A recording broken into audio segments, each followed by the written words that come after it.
Boa noite, meus irmãos. Vamos deixar os nossos agradecimentos a Jesus, aos nossos mentores espirituais e aos nossos amigos espirituais por mais esta oportunidade de ouvirmos sobre os ensinamentos do Divino Mestre Jesus.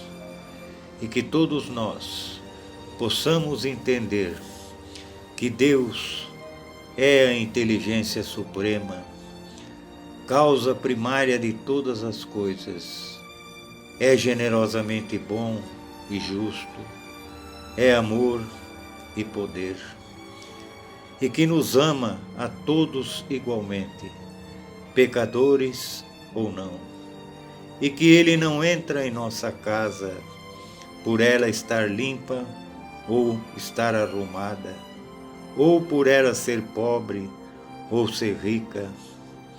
O que interessa a Ele é a fé que sentimos nele e no seu julgamento.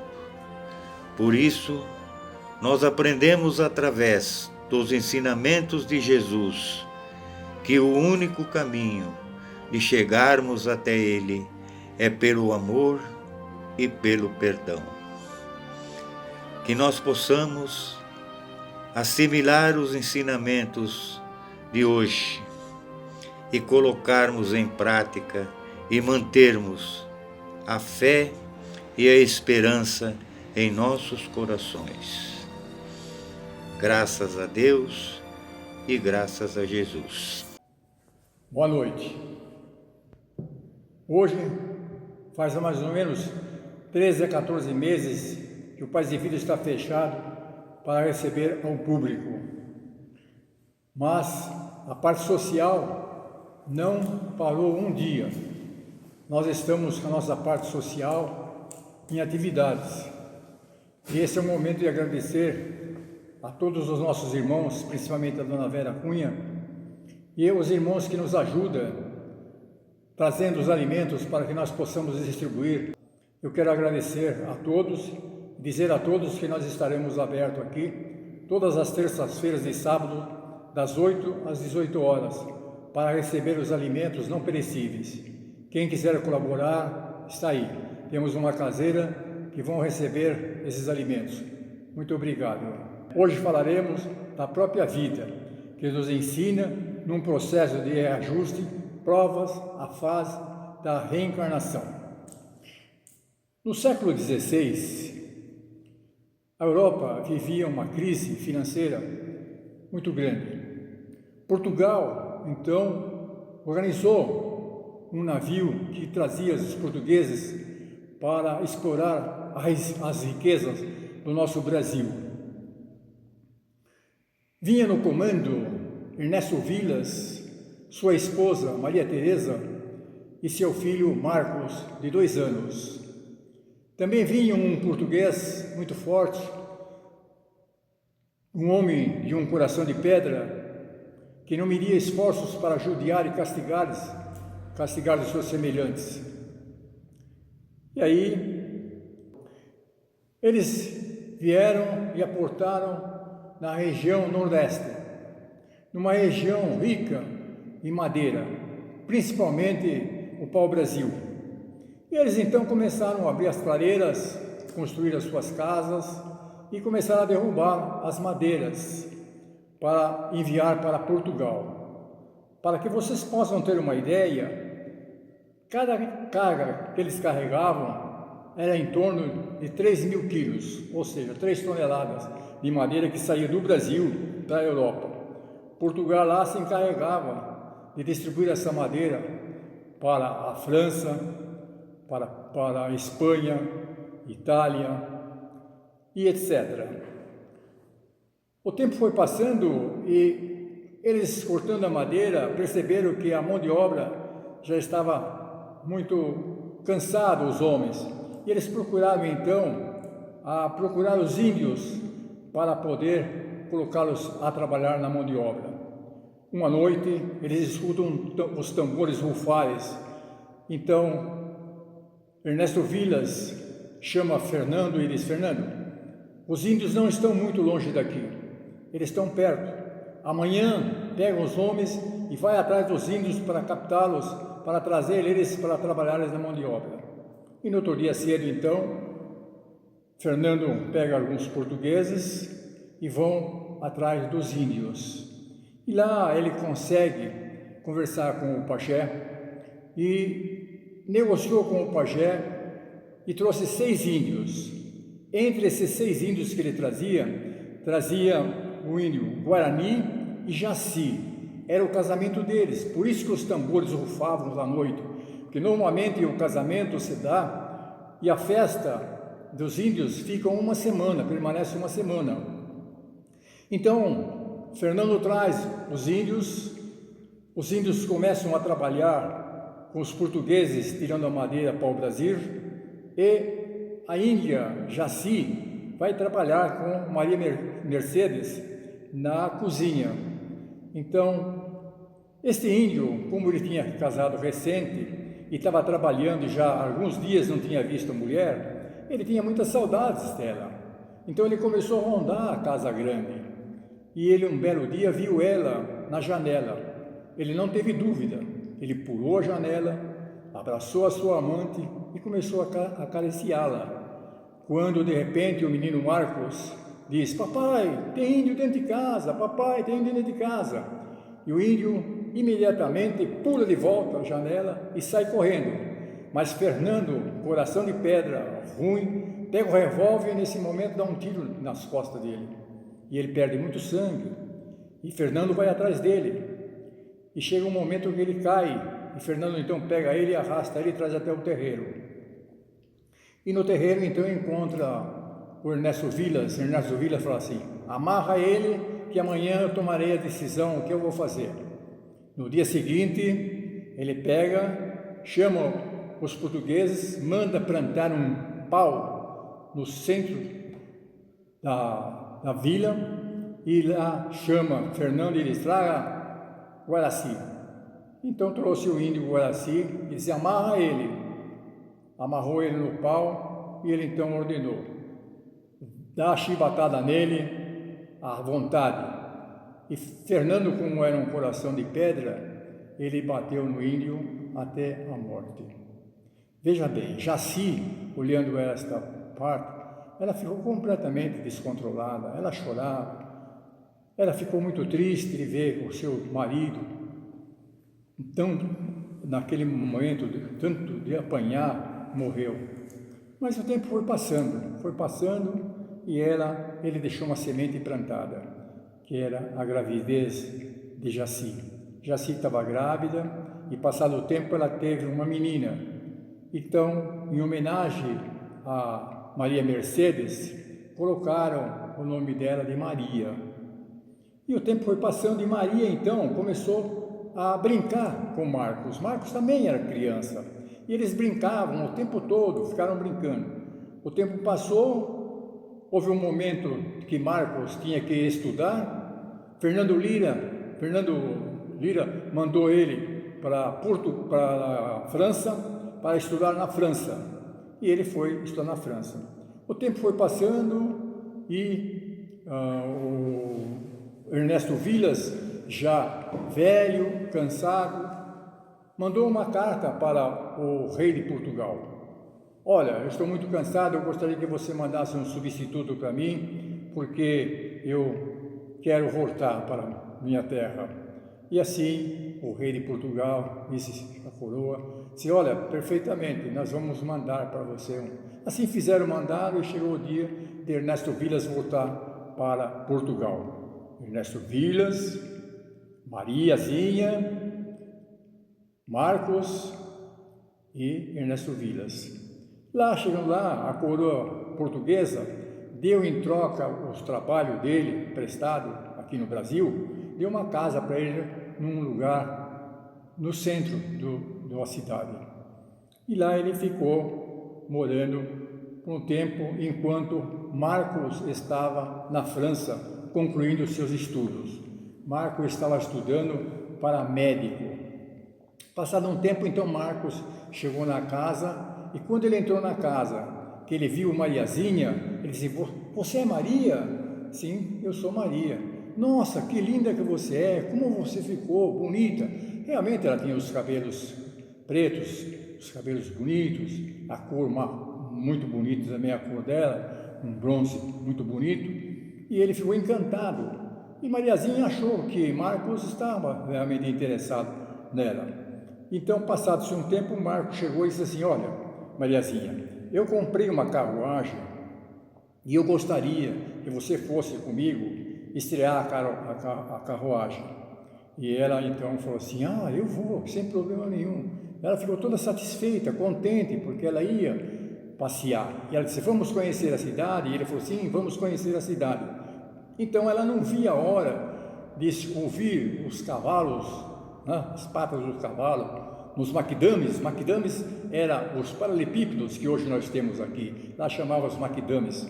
E lá ela ouviu esse barulho, ela abriu a porta, saiu correndo, e Marcos então disse: vamos. E ela montou na carruagem, e naquela noite então eles saíram e foram numa adega. Nessa adega então eles tomaram vinho, ouviram bastante músicas, e ali então Marcos faz um convite para ela: vamos conhecer a praia, vamos até a praia. E ela, ingenuamente, vamos, e foi na praia. E lá na praia então eles tiveram, vamos dizer, uma relação, né? E aí, quando foi já o sol quase saindo, eles voltaram para casa, encontrou Ernesto Vilas. Ernesto Vilas viu a Índia com a roupa toda desarrumada, o cabelo daquela maneira, tudo desarrumado também. Disse: entrem para dentro, amanhã vamos conversar.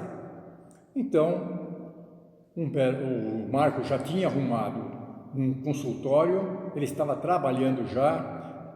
Às vezes ele não vinha para jantar nem para almoçar, mas um dia ele veio. Então Mariazinha ficou toda contente e satisfeita. Então Marcos diz assim para o pai: pai, Mariazinha, eu tenho que voltar para a França para arrumar alguns documentos da minha formatura, mas é um tempo rápido, 2 meses mais ou menos eu estarei lá e voltarei para cá. Então Mariazinha ficou num impasse, disse: poxa, falo para ele que eu estou grávida? Não falo. Mas ela achou por bem não falar, porque se ela falasse, ela achou que ia atrapalhar ele nessa saída que ele ia até a França ver os documentos. Então, como era 2 meses só, ela aguardou ele chegar para dizer para ele que ela estava grávida dele. Assim, o tempo passou, os 2 meses, e um belo dia, ela escuta novamente o tropar dos cavalos, e ela sai na porta. Quando ela vê que é Marcos, ela abre a porta e sai correndo para abraçá-lo. Mas ela para instantaneamente. Quando ela olha, Marcos não está sozinho. Marcos está acompanhado com uma linda mulher. Esta moça chamava-se Charlotte. Então Marcos apresenta para o pai: aqui é Charlotte, ela estudou comigo na França, nós concluímos o curso e eu fiz uma proposta a ela para ser minha noiva e ela aceitou. Nessas alturas, Mariazinha, grávida, para ela o mundo acabou. Mas Fernando Lira, para ele estava ótimo, porque jamais ele queria que o filho dele fosse casado com uma índia. Então ele estava satisfeito. O que ele fez? Pegou 4 copos, colocou vinho e deu para cada um copo. Mariazinha pegou o copo dela, trêmula, deixou cair na roupa dela, por espontânea vontade, e ela então sai tropeçando quase no pé e entra no quarto. E lá ela então pensa assim: bom, a vida para mim terminou. E ela então, naquela noite, ela arruma as coisinhas dela e sai sem que ninguém possa enxergá-la. Ela sai e vai na adega, passa pela adega, vê a música, vai até a praia. E já é noite, já alta, ela não tem onde descansar. Então ela vai no cais do porto. E no cais do porto, então, ela encontra um tambor. E ela entra dentro do tambor, e no tambor, aquela noite, ela dorme ali. Ela levanta cedo, ainda com a sua roupa alinhada, sua fisionomia perfeita, linda como ela era. Ela pensou: eu tenho que fazer alguma coisa. Então ela saiu andando pela cidade, e ela encontra uma mulher num terreiro lavando roupa. E ela disse para a mulher: bom dia, minha senhora. E a mulher disse: bom dia, carinhosamente. Ela disse: olha, eu gostaria que você me ajudasse, eu não tenho para onde ir, não tenho o que comer. Eu gostaria, se você pudesse, eu trabalho em troco da comida e em troco de um local para mim dormir. E a mulher olhou ela dos pés à cabeça, viu a sua beleza e falou assim: olha, o meu marido está muito satisfeito comigo, eu não tenho trabalho para você. E assim ela começou a correr de casas em casas, e nada ela arrumava serviço, que ninguém queria dar serviço para ela, porque ela era muito bonita. Então ela volta para o cais, sem se alimentar, com muita fome. Ela começa então a se alimentar com a comida, com os restos de comida que era jogada dos trabalhadores do cais. E ali o tempo vai passando. E um belo dia, ela com muita saiu para ver se conseguia algum alimento, alguma coisa, e ela era um calor muito grande, ela estava com muita sede, então ela pediu para uma mulher que estava no quintal se arrumasse um copo de água para ela. E a mulher então disse: um momento. E aí uma criança veio trazer a água para ela, e aí deu a água, e o menino disse: como você chama? Então ela disse: eu me chamo Maria. E quando ela saiu, já estava longe assim, o menino falou assim: adeus Maria Miséria, adeus Maria Miséria. A partir daquela data, ela ficou conhecida no Cais do Porto como Maria Miséria. E o tempo foi passando, na casa de Marcos com Charlotte e mais Ernesto Villa, as coisas caminhavam maravilhosamente bem, né?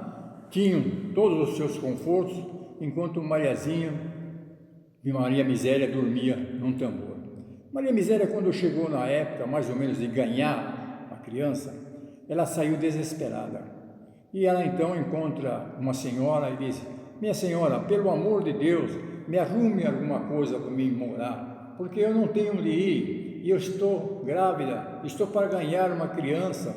E a mulher se condoeu com ela, ficou com muita dó dela. Então essa mulher pegou e falou: olha, eu tenho um porão infecto, você pode usá-lo. Então, e ela então desce uma escadaria, entra no porão, pega uns jornais, se arruma um pódio ali para ela encostar a cabeça e poder se cobrir com aqueles jornais, e aí ela passa alguns dias naquela posição, dormindo ali, a mulher dando alguma coisa para ela comer. Então, passando o tempo, ela já estava no tempo de ganhar um nenê.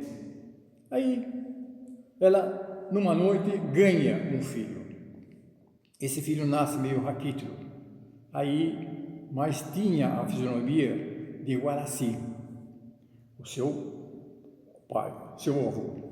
Aí ela pegou, ficou ali, e nós voltamos para a casa de Marcos. Marcos então está tranquilamente, a mulher agora no hospital para ganhar nenê, ganhou seu nenê, veio para casa com todos os seus confortos, enquanto Mariazinha num porão infecto com uma criança.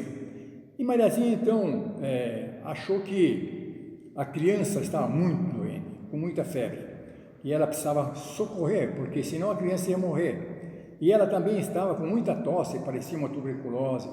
Então, numa noite, ela percebeu que a criança estava com muita febre, ela enrolou a criança, bem enrolada, chovia, e ela saiu desesperada para encontrar alguma ajuda. Então, ela, quando sai na rua, ela encontra uma carruagem, e ela fica em frente da carruagem, e o carroceiro disse: você está louca?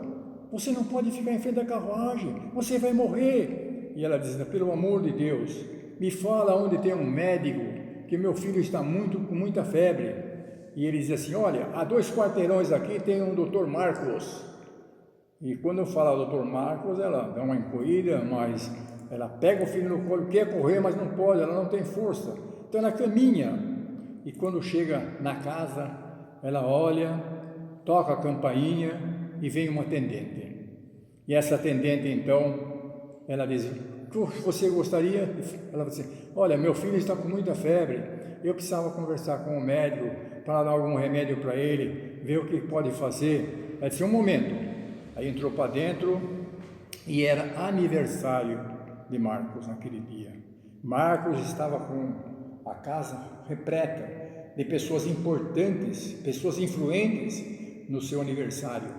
Então, ela diz assim, tem uma senhora com cara de santa pedindo um socorro porque o filho está muito doente. Ela se diz Maria Miséria, e ele conhecia que era Maria Miséria. Eles, com charuto assim, ele olhava por cima com um charutão, vendo os amigos dele ali, disse assim, diga para ela que hoje é meu aniversário, hoje eu não atendo ninguém. A atendente saiu, foi na porta e disse para ela assim, falou, olha, hoje é aniversário dele, e ele falou que não está atendendo ninguém, e fechou a porta.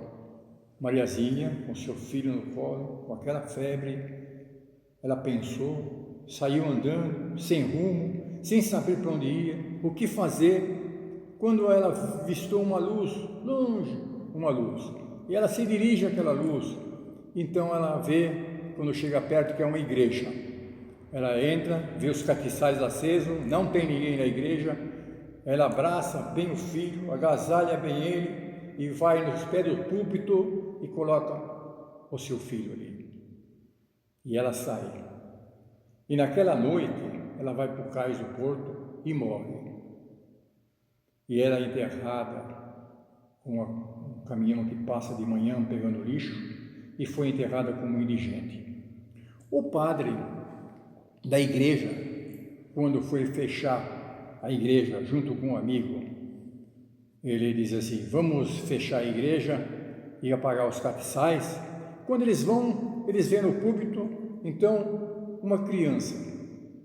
E eles, nossa, o que é esse embrulho? Eles ficam curiosos, vai ver, é uma criança, é uma criança. Nossa, ela está com febre, tira um pouco de jornais dela. E assim eles tiraram o jornal e procuraram ver que aquela criança estava muito doente, dizer, vamos batizá-la, vamos batizá-la. Então, batizaram o menino, e ele disse, como vamos colocar o nome? Então, Gessiel, que é um cara que conhecia já bem a história, disse, olha, vamos colocar o nome dele de Guaraci. Guaraci. Aí, tudo bem. Aí, nasceu a filha de Marcos e Charlotte. Como vamos colocar o nome dela? O pai diz assim, vamos colocar o nome de Jaci. Então, Jaci e Guaraci. O padre encontrou aquela criança. Aquela igreja era uma escola. Então, o menino foi crescendo, estudando na escola, o padre tomando conta dele. E um belo dia, então, Gessiel olha o menino que tomava conta e vê que o menino está meio triste. E chama ele, Guaraci, o que você tem? Você está triste? Ele falou assim, não tenho nada, estou bem. Ele falou assim, você saia, procura alguma companhia que para você, porque eu estou vendo você muito triste. E o menino sai assim e vê uma menina. E ele olha aquela menina e chega perto da menina e conversa com ela e fala assim, como é seu nome? Ela diz, Jaci, eu me chamo Jaci. Puxa vida, Jaci e Guaraci. Aí pegaram uma amizade. Pegaram essa amizade e passado então seu tempo, ela falou para o pai, eu conheci um rapaz lá na escola, ele chama Guaraci, e eu gostaria de trazer ele em casa para você dar uma olhada, ver o que você acha, eu estou gostando dele. E então Marcos disse assim, não tem problema nenhum, pode trazer. Então um dia ela traz Guaraci para casa. Quando ele entrou na casa que Marcos viu, Marcos ficou descontrolado. Fala, meu Deus, que é este menino? E era próprio filho dele. Aí, o que ele faz? Naquele dia, ele ficou tão emocionado que ele entrou no seu quarto e naquele dia ele morreu. E aí, então, foi preparar, Jaci, mais a sua mãe, Charlotte, foram preparar o enterro. E aí começou a chegar todos os amigos dele lá, então pôs ele no caixão, e aí à noite então ele sentiu o cheiro daquelas velas, e disse, que é isto? Eu não estou suportando esse cheiro, como é que a minha filha não me tira daqui? Eu tenho que sair daqui, mas ninguém. Aí então, aí quando foi, passaram e o cara foi e fechou o caixão. Disse, pelo amor de Deus, não fecha esse caixão, tira daqui. E seguiu para a capela, no cemitério. E lá no cemitério, então, abriram novamente o caixão. Falou, graças a Deus que abriu esse caixão. Eu não estou aguentando mais esse sufoco aqui dentro. E tira daqui, tira daqui. Aí fizeram uma reza e o camarada falou assim, vamos fechar. Aí ele encheu os peitos, tudo que ele tinha de força, e disse assim, pelo amor de Deus, tire-o daqui. Aí nesse momento ele pula do caixão. Pula do caixão, o caixão é fechado, e ele vê que o caixão sai para ir para o enterro. E ele diz, entra na frente do pessoal e fala, para, eu estou vivo, olha eu aqui, eu não posso, para com esse negócio e tal. Nisso então vem uma neblina e fumaça, e ele então some, desaparece. Ele desaparecendo, aí começa a situação, começa a dor. No plano espiritual, ele passa a sentir os maiores problemas da vida. Ele sofre como um leão. Ele passa por momentos difíceis. Ele vai no cais do porto procurar Maria. Chegando lá, ele vê as ratazanas. As ratazanas pulam nele, mordem ele vê o sangue escorrer. É uma inenarrável história do sofrimento que ele está passando. E um belo dia, de tanto ele sofrer no mundo espiritual, ele lembrou que a sua mãe ensinou ele a rezar quando ele era criança. E naquele momento, então, ele se encolhe e diz, Senhor dos grandes e pequeninos, nossas almas sem valores se abraçam nas suas próprias dores, buscando o teu ensino para que o mundo não nos surpreenda com vendavais de paixões. Estabelece o teu horário para todos os nossos afazeres, a fim que o nosso calendário não seja feito só de prazeres. Quando houvermos entendido a lição que nos oferta, dai-nos que a nossa alma liberta viva sempre contigo. Nesse momento, ele abre os olhos e ele vê uma estrada. E por aquela estrada ele vai caminhando. E lá ele vê os pinheiros naquela estrada. Ele vê o lago, ele vê o cisne, ele vê os pássaros, ele vê a beleza que existe. Disse, meu Deus, que coisa linda! E quando ele olha mais na frente, ele olha e vê uma luz. E ele segue em direção àquela luz. E chegando lá, ele vê que tem uma fila. E esta fila então tem um atendente. E ele então vai e ele verifica que de vez em quando abre uma porta e ele vê uma luminosidade muito grande. E a pessoa entra naquela porta. E vai chegando a vez dele. E ele começa a arrumar o paletó, a gola do paletó. E a gola não para, ela cai. Ele fica encabulado com aquilo. Ele é um médico. Afinal de contas, ele quer se apresentar bonito, bem. E chega a vez dele e a atendente não diz, pois não? Ele diz assim, olha, eu tenho sofrido muito, não desejo nem aos cães o que eu tenho sofrido. Eu preciso de alguém que possa me ajudar, me dar um jeito, porque a minha situação está muito difícil. Então ela diz assim, um momento, vamos ver a sua ficha. Então ela abre uma gaveta, pega uma ficha e diz assim, vamos ler. Dr. Marcos, morador da Rua 4, num dia que era seu aniversário, uma senhora procurou com seu filho no colo, com muita febre, atendimento, e a resposta foi, hoje é meu aniversário, hoje eu não atendo ninguém. E ele olha assim e fala, percebe aquela voz meio conhecida, diz, por favor, tire a venda. E ela então tira aquela venda, e ele olha para ela e diz, Maria, e este peito queimado, o que é esta marca? E ela diz assim, é o meu filho, que eu trazia no meu colo, e pedi socorro para você e você não quis atender.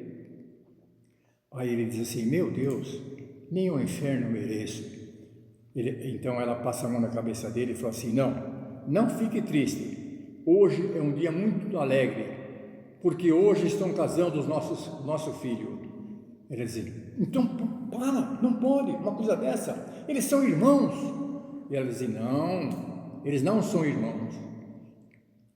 Ele é filho seu e filho meu. Você foi o único homem que me beijou na vida. Mas a filha não é sua filha.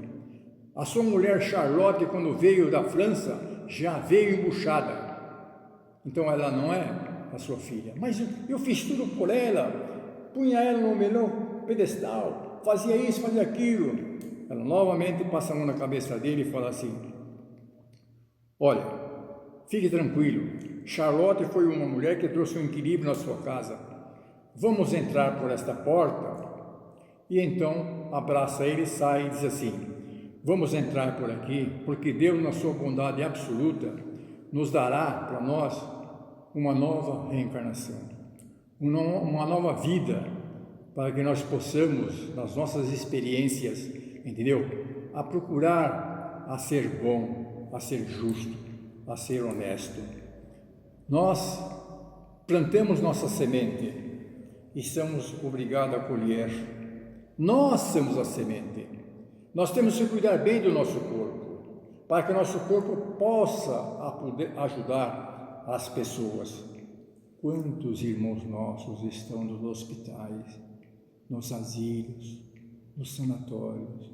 Quantos irmãos nossos estão pagando nas casas da Luiz os seus mais difíceis resgates? Vamos ser bom, ser justo, e vamos amar a Deus sobre todas as coisas e o próximo a si mesmo, como Deus nos ensinou. Boa noite a todos. Boa noite a todos. Após recebermos os ensinamentos do Evangelho nesta noite, vamos aproveitar este momento para, num só pensamento, em vibrações, irradiar energias salutares para que haja paz, saúde física, mental e espiritual para todos. Deus Todo-Poderoso, Criador do Universo e todas as forças do bem, do amor e da paz, humildemente e unidos num só pensamento, te rogamos que nos envolva em uma aura salutar, a fim de proteger o nosso planeta Terra de qualquer malefício.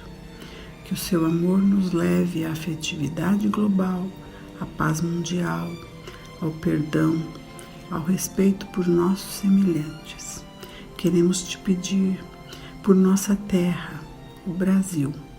Ilumina, Senhor, o coração e a mente de nossos governantes, para que olhem por nosso povo com olhos mais doces, dirigindo este país com equilíbrio, honestidade e justiça. Que a sua luz divina possa envolver todos aqueles que sofrem nos leitos de hospitais, numa cela de prisão, quer seja por enfermidades físicas, espirituais, sociais ou morais, aliviando a carga que carregam com esperança e confiança. Que aqueles que se encontram no abismo das drogas possam perceber o mal que fazem a si e aos entes que os cercam, procurando ajuda e repelindo as más influências. Ampara também, Mestre, as crianças que se encontram em orfanatos, bem como os idosos esquecidos nos asilos e casas de repouso, que eles possam sentir e receber seu afeto divino. Vamos aproveitar também este momento e pedir aos abnegados irmãos do bem que se encontram na espiritualidade, fluidificarem as águas em nossos lares, para que ao bebermos possamos aliviar os nossos males físicos ou espirituais. Agradecemos por nos dar a oportunidade de, reunidos num só pensamento, estarmos vibrando pela vida, por nosso planeta e por vossa presença constante em nossas mentes e em nossos corações. Que assim seja, agora e sempre. Graças a Deus.